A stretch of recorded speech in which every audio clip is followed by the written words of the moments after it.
I think he just says, all right, go to the eighth inning and get us Kimbrel. Get up to 100 pitches, 105 pitches, because we saved you for this. You know what I mean? I don't think he goes, all right, Thornburg's coming in the eighth, or Kelly's coming in the eighth, or Brazier's coming in the eighth. No. He's going to handle it. Now, if he's at 105, 102, yeah, he's going to take him out because there's the whole series left. But if he's at a manageable pitch count, I don't think he gets cute and tries to, sneak an inning out. You know what I mean? Dance with the one who brought you. Yeah, exactly. Yeah. He did that the other day to save Sale's arm, which is what you do with a guy that struggled in August and September in his career and is the best pitcher in baseball. You save him coming off. And when you have a 10-game lead. And when you have a bullpen that's been good. I still didn't like that move. Actually, and here's one other thing, too. When Porcello came out after 7, I didn't like the Hembree move in the 8th. I'm like, we just came off of a team off day, and we're going to put a guy who's been pitching like trash in when he literally could have brought in anybody at that point.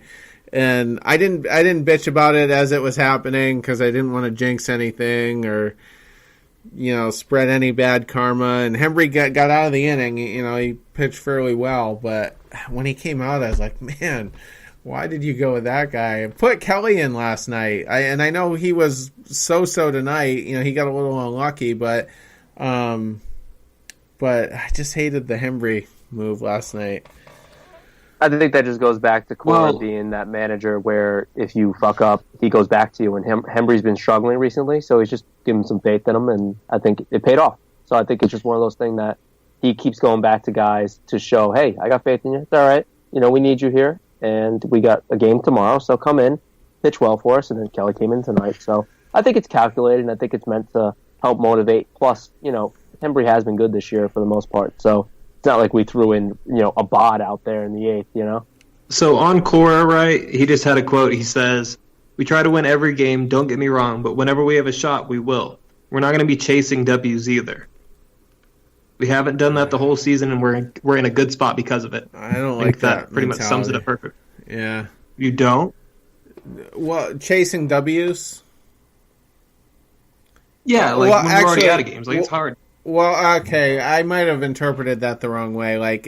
As far as pitchers getting wins, I don't care about that, but I care about winning the game, if that's what the W is. So, Well, he was talking, in context, he was talking about Thornburg getting up for a little bit, and then they decided to go with Vazquez. So, yeah, I think so. They had Brazier up and Vazquez, and Brazier was up for if we made it a one-run game, tied it, or took the lead. Vazquez was up in case we didn't. And I think what he meant was we're not going to go out there and put out Thornburg, Kimbrel, Thornburg, Kimbrel, Brazier if we're down 3 runs. You know what I mean? There's no point. Oh, well, Vazquez can handle it and stuff like that. And if he doesn't, well, we're already down 3 anyway, and it's the 8th inning. So we're not going to go try and go balls to the wall here. And that's fine. I totally get that. But I don't know. I just don't want to put, with a 1-run lead, where we're leading. I just rather go with a safer option, based on how the last week has gone anyway. A week ago, I would have been uncomfortable with Kelly with a 1-run lead. And, now I think he's figuring it out, and so, that would have been fine for me last night, whereas it might not have been a week ago, but I don't know. I guess I just don't trust Hembree very much, so. Yeah, I think it's just you got to keep a little faith in your guys, and you got to get them out there when they show that they've done it. Pomeranz hasn't done it all year, right? He blows. And he brought him in a situation tonight where it was just all right, well, we're down anyway, and our bats, haven't gotten the big hit tonight. We'll throw him in there, save the bullpen a little bit. Didn't work out. You won't see him first game of the series against Cleveland, or probably for a while. But with Hembree, a couple weeks ago on the podcast, you said you wanted Joe Kelly to just do mop-up duty for a while. And, you were sick of him. And Cora went to him here and there, and, he figured it out. And same thing with Hembree. A week ago it was Kelly. Now it's I don't want to see Hembree. You got to go to your guys that got you here. And Austin just brought it up. And Kelly was great all year, and he got a little up and down. You got to go back to him. You got to give him the opportunity in those situations. Up 15-0, having a guy come in, if that's a pressure situation guy that's had it all year and just kind of lost it, like a Kimbrel for a little bit, Kelly for a little bit, Hembry for a little bit, isn't going to help. A guy like Pomeranz who doesn't have it, that's who helps. Erod, when he comes back, put him in a start against a bad team or bring him in when we're down 7-0 or up 7-0. That's going to help. But guys that are in there that have been good and consistent, you need to keep putting them in those situations so they can work on it. And I think Cora's done a great job at calling guys back that have struggled that he knows have it. Hembry has it. Kelly has it. Kimbrel has it. Thornburg has it. So when they struggle, he goes back to it, and this is what happens. We get back into that trust tree as fans. So I think it's really smart what Cora's doing, something that Farrell didn't do. He stuck with one guy, and that was it. And then if he struggled, it was like, just keep going him out there, keep going him out there, keep going him out there, but never switched it up at all. He switched it up. He put Hembry in a little bit, he put Kelly in a little bit, but I like the way he manages it, and I think it's proven that it's working considering that these guys keep coming back around. I think Kelly's ceiling, though, is a lot higher than Hembry's when they're pitching well. So, his ceiling's an eighth inning guy, maybe even closer for Kelly, but Hembry's still a seventh inning guy, and at the end of the day, there's not much of a difference between a seventh and an eighth inning guy. And you look at guys like Tazawa, or you look at guys like Koji, and on a year when it's working, Brazier is a perfect example right now. I mean, I trust Brazier in a lot of situations right now.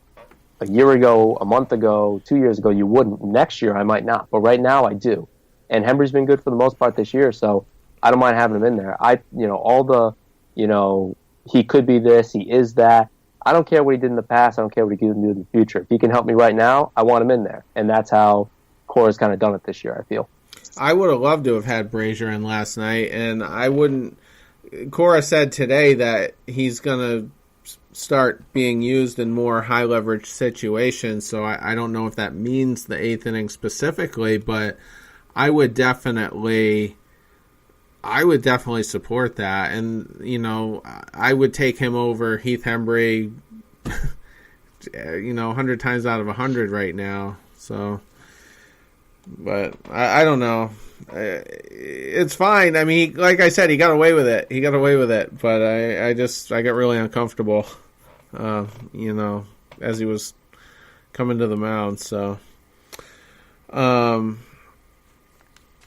think we've covered just about... Got it covered. Yeah, most of what we needed to talk about. So why don't we jump over to the matchups for the Tampa series. Not much to talk about with the 2-game set that we played pretty well in. So yeah, we got what we wanted and what we really expected. Yep, didn't lose the series. Yeah, and we haven't since June, so which is outrageous to say. It's August 15th. Right. Like, I sent y'all this text, but we haven't lost a series that I've been a 22-year-old, and I'm taking full responsibility for that. So. Yeah. Hey, thanks. Appreciate that.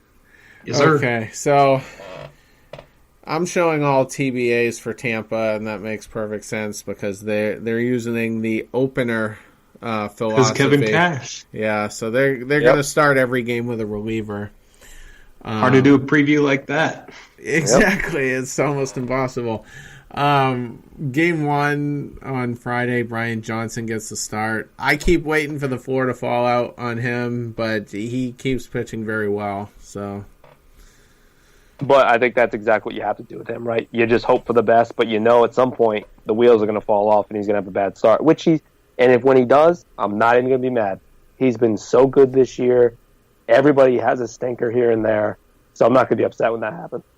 Yeah, he's just hopefully going to hold it together until Erod comes back. Yeah, that's his job, and he has done it pretty much the entire year, and it's exciting. Yeah, no, Sam. But until I still think we take. Is this a 3-game set or 4-game set? It's 3-game set, right? Yeah. Yeah, because the 4-game set's Cleveland. I still think we take 2 out of 3 from this series and/or sweep. And I think if Brian Johnson wins, we probably should sweep, right? Yeah, 100%. There's no Wilson Ramos to hurt us anymore. That's true. Not before the World Series, anyway. We do get a look at Austin Meadows, though. who is going to be in Tampa for a long, long time, and those people down in Florida should be pretty excited about. Yeah, he's real good, and if I hope he matches up against Johnson, because I don't want him matching up against one of our really good pitchers, because you're waiting for Johnson to kind of stink anyway. That would be Glasgow. Yeah. Meadows is the center field. Oh, I'm sorry, Glasgow. Yeah, my bad. Glasgow. Meadows, really good. He was a good prospect. They won that trade. Can we just say that real quick? I understand that the Pirates got control and everything of Archer for the next couple of years, but they got 3 really good guys that are really going to help them in the future. They got Glasgow, who's going to be phenomenal for them in the next couple of years. And if they had a rotation, he'd be in it. Yeah, he throws fire. Yeah, and it sizzles coming off his fingers. And the most important part about it is that it moves. It doesn't just go straight. Which he paints. Drives me nuts. His K through 9 was like 15, I think. Like astronomical. He's a monster. Yeah, he's nasty. And Meadows can play the field well and get hit. And then Baz will be up in a couple years, hopefully when they have a rotation again. Yeah. And you'll have him and Baz and Glasgow in that rotation. And he was the player to be named later. Yes, their number 4 prospect was named later. How crazy is that? That is wild. Like the GM for Pittsburgh just needs to be fired for that. Archer sucks. I mean, I was praying to God every night, not literally, but that he would go to the Yankees, that they would make just a stupid trade, and then we would still get to face Archer, because we murdered that guy more often than not. And I mean, what was Pittsburgh thinking? That trade is worse, but another move for Pittsburgh that really depleted them was the Kella trade. I mean, they had to give up 3 really good prospects in that one too. I mean, just depleted their farm system to probably not even make the playoffs. Exactly. Yeah, exactly. 100%. I mean, they're thinking for next year too, because they'll have control and they will pay these guys. But prospects get blocked, and they're hoping that not all those guys pan out. Right? They're hoping that some of these guys, end up being so that they kind of win. But right now, they lost that trade big time. We say it all the time. If one of these prospects pans out, they win the trade. Yeah, if one on top of the main guy pans out, it's crazy. They win. Yeah. And I think Archer's reached his ceiling. I don't think he's getting any better than what he is. I think with a good pitching coach, maybe, right? I mean, you look at Garrett Cole, right? Everyone thought that was his ceiling, and then he goes to Houston. It's like, oh, shit. But Chris Archer just went to the place where pitchers just can't figure it out, which is Pittsburgh. They go to die, basically. Yeah. Because PNC isn't exactly a pitcher's ballpark as it is. No. Now you got to guys like division. Yeah, you look at guys like Nova and Cole who had all these high hopes and just haven't figured it out. So, I don't know about Archer. Look at Tampa, though. I mean, has any other team developed better homegrown starting pitching than them? No, because they're a bad team. It all starts with that nasty changeup. And bad teams develop pitching. Glasnow is going to be amazing here in a couple years because they're going to teach him how to throw that Tampa Bay changeup. And if you can throw a changeup that's nasty and still have 99 in your back pocket, it's going to be very uncomfortable for those hitters. Well, that's the thing. They go out there and they draft guys that throw the ball close to 100 miles an hour between relievers and starters. You look at like Colomb and some other guys that they've either drafted or signed when no one wanted them. And they all throw the ball 1,000 miles an hour. And like you just said, they just teach them how to throw other stuff. You can't teach speed. You can't teach speed on the base path, and you can't teach speed when you throw the ball. But you can teach technique. And if you can teach technique, the speed helps. So that's what they do. They go out there and they get guys that can throw the ball hard. Archer, James Shields when he was there, Blake Snell, David Price, Colomb. They traded for Glanzlow. So this is what they do, and they are the best at it. There's no team in baseball better at developing pitchers from start to finish than Tampa. And they also burn them all out, because if you look at any guy that left that system, they stink. Well, the other thing, though, that I was kind of getting at is that's the perfect environment because, number one, they develop them like we were just talking about, but it's a very low-pressure environment. I mean, more often than not, even though Tampa's the home team at the Trop, they're really the away team, because everybody else's fan base is down there to watch their home teams from away, and there's just no